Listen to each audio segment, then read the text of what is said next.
We really want to give you the sense of the becoming, because the entire universe is established for eternal becomingness. You could accurately say that the contrast that so many humans think they would like to do without is literally the stuff that puts the eternalness in eternity. Because if it were not for that contrast, expansion would not happen. And the source within you always rides the rocket of expansion and stands as the culmination of all that you are. That which you are before you were born, that which you have become now that you're in this body, that which this life experience of contrast has given birth to, the culmination, the leading edge, furthermost place of that which you have become. So we call this gathering the art of allowing. And what it really means is allowing me in my human form to be up to speed with what life has caused me to be. Allowing me to be in vibrational alignment with the fullness, with the wholeness of all that I am. And the better you feel, the closer you are to that. The worse you feel, the further you are from that. You can't really get very far from it, because even if you pinched yourself off with negative thoughts of doubt and worry and fear and despair for a long time, maybe even your whole life, even if you did that, in the moment of your reemerging back into physical, in what you call the death experience, we like to call it the croaking experience. We like to be as disrespectful of death as we can be, since there is no such thing. When you withdraw your attention from this physical time-space reality and you reemerge into that which you truly are, you get right up to speed with all that life has caused you to be, and you feel the elation of that expanded beingness. This Art of Allowing workshop is about you figuring out how to, day by day, moment by moment, really thought by thought, get into vibrational alignment with the expanded version of you. And the reason that that is so important is because if you don't stay up to speed with what life has caused you to become, you don't feel good. You're not living the life you intended to live. You're sort of, if you will forgive the bulky analogy, like a two-headed monster, and we just want both heads to get going in the same direction. When the source within you is loving you and you are mad at you, you're tearing yourself apart. When the source within you is loving that which you have called your enemy, and in fact would never find anyone to be enemy-like or worth condemning, when the source within you is loving whoever it is you're focused upon, and you're hating them or fearing them, you're tearing yourself apart. When the source within you knows your worthiness and you don't, you're tearing yourself apart. When you are critical of yourself or anyone and source isn't, you tear yourself apart. When you doubt, source doesn't. When you fear, source doesn't. When you hate, source doesn't. In other words, the source within you is pure positive energy, and the closer you get to that, the better you feel. In fact, in that direction, you feel ease. When you don't do it, you feel dis-ease. So, positive emotion means me in my physical body right now, by virtue of whatever it is I'm giving my attention to, have found vibrational alignment with source energy. And under those conditions, if you hold steady in those kinds of thoughts, you thrive. But if you are consistently worried or angry or fearful, if you are watching CNN and believing what they're telling you, if you're holding yourself in vibrational alignment with the idea that you are not in control of your own experience, if you are being brought to a place of feeling no power, then you are holding yourself consistently in a vibration of separation. That's too strong of word, but we want to make the point of separation from who you really are. And under those conditions, you will not continue to thrive. You are source energy. And there is this wonderful buffer of time between the thought that you think and what actually manifests, because after all, you're not only offering a vibration based upon what you're thinking right here, this red hot minute. You are offering a vibration about who you really are. Are you getting a sort of sense of this duality? You are source energy who is in a physical body and therefore allowed to think and expand. When you are thinking thoughts that are in alignment with the way source sees it, when you're looking at life through the eyes of source, you love the life you see and you thrive within it.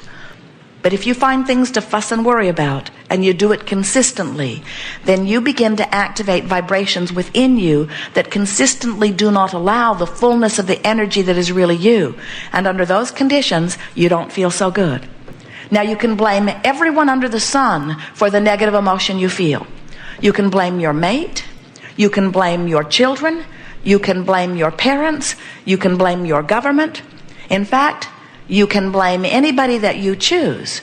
But we want you to know that no one is responsible for this vibrational gap between you and you other than you.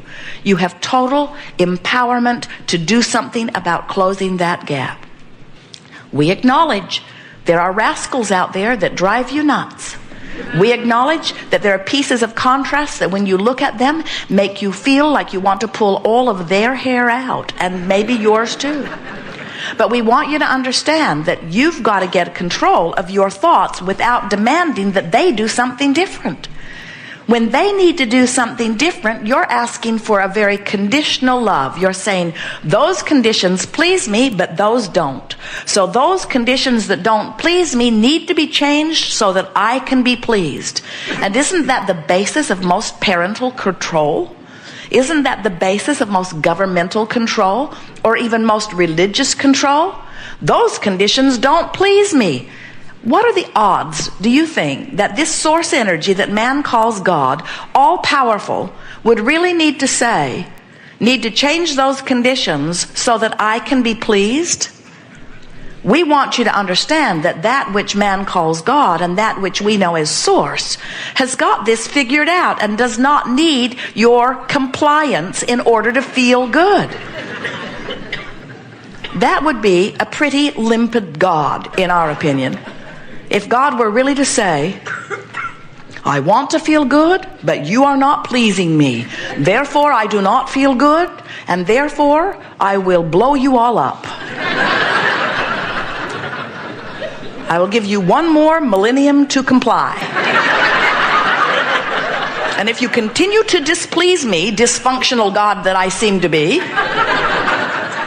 and we are wanting you to understand that that which is source energy is always pleased, because that which is source energy understands the whole cycle of things, knows the eternal expansion, and knows the well-being nature of all that is.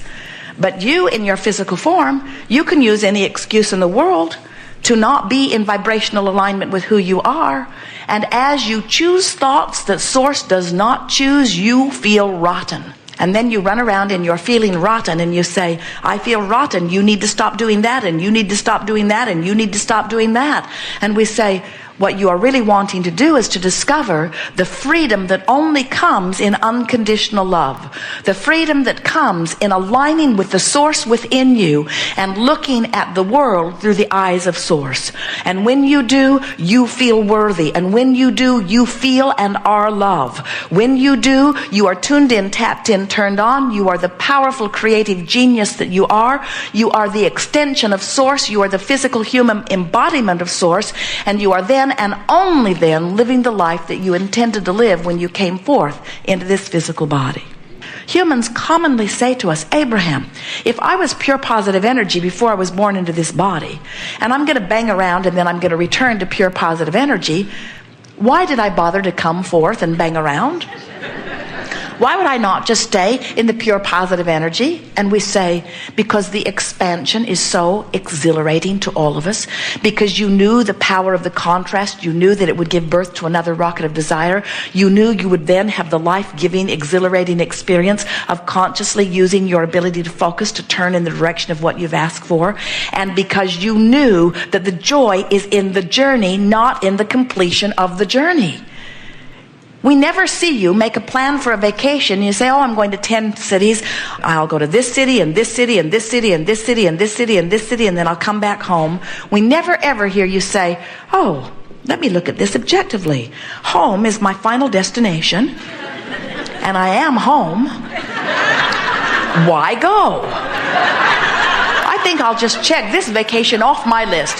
Vacation has been accomplished. And we say, you don't go on the vacation to get it done. You go on the vacation for the fun along the way, for the insight, for the expansion, for the exhilaration, for the opportunities, for the expression of life.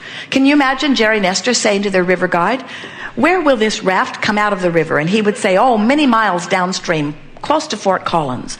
And so they say, well then, we would like to put our raft back on the bus, and we would like to drive it downstream, and we will put the boat in the river about 50 yards from where we're going to take it out, because we like instant manifestation. And he would say, all right, crazy lady, but I thought you wanted a ride on the river. And that's what we want to say to you. We know you wanted the ride on the river. You wanted to come forth. You wanted to be you. You wanted to explore your contrast. You wanted to know what you don't want so you could know what you do want.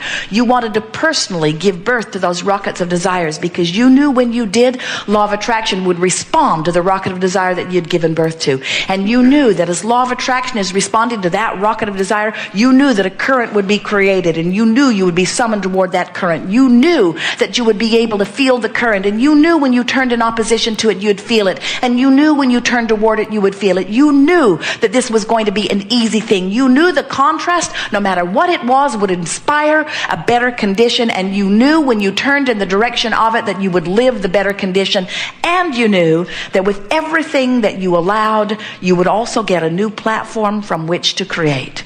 In other words, contrast causes you to give birth to a rocket. You turn in the direction of the rocket of desire.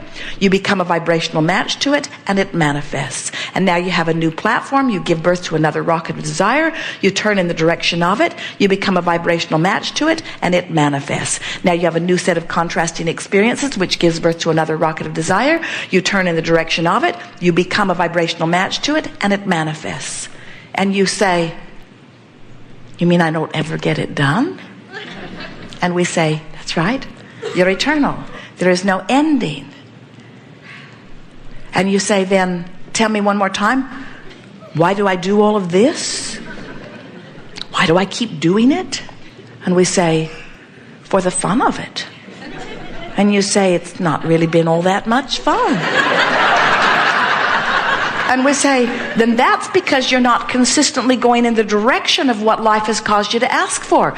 Friends, we get it. We understand. We know it's miserable when life causes you to ask for this and you point that way. That's horrible.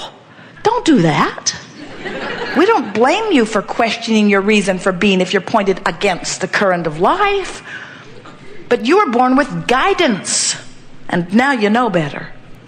Now you know negative emotion means you're pulling against who you have become. So then you say, well, what do I do about those others who are outside of me, who aren't excited about me following my bliss? And we say, when you really get to the point that you're following your bliss, they won't be a problem, because if you are consistently in a vibration of positive emotion, law of attraction won't match you up with them. If you're getting matched up with a whole bunch of ornery people, you're ornery. If people are giving you trouble in traffic, you're trouble. Jerry said, when he first met us through this format, I think that there should be islands of incarceration.